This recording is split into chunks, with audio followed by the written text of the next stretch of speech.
Every partners, contoh A dengan B, akan isi B dulu. Lepas tu baru dia trans.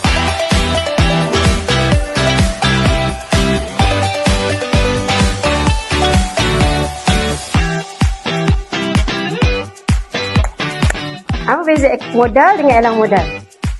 Modal tu dekat equity pemilik.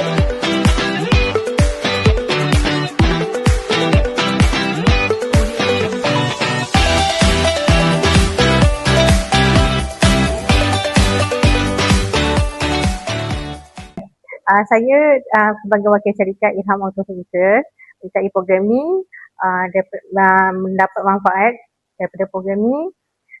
Firstly is ilmu tentang macam mana untuk mengisi borang B cukai.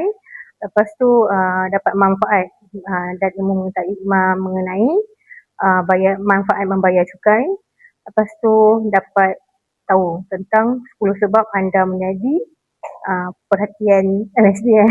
Hari ini saya join kursus dengan Puan Marina Mat Nasir untuk TCC dengan e-filing di KPM Bandar Penawar.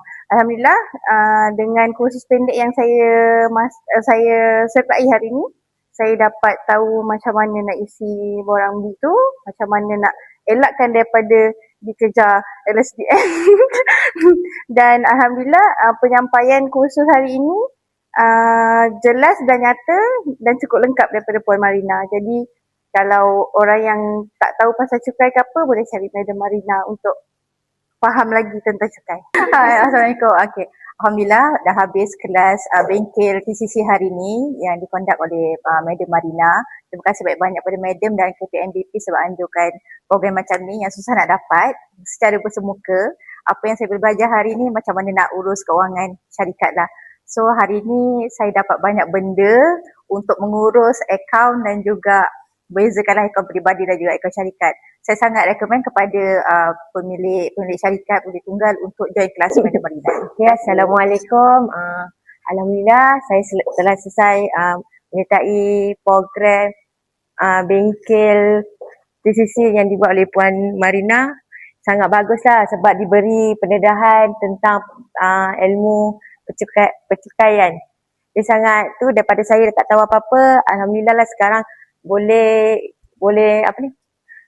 buat pentaksiran sendiri lah dengan diajar oleh Puan Marina. Kelas ni sangat bagus, didedahkan kepada pemilik syarikat untuk membuat taksiran setiap tahun. Saya harap semua boleh join lah.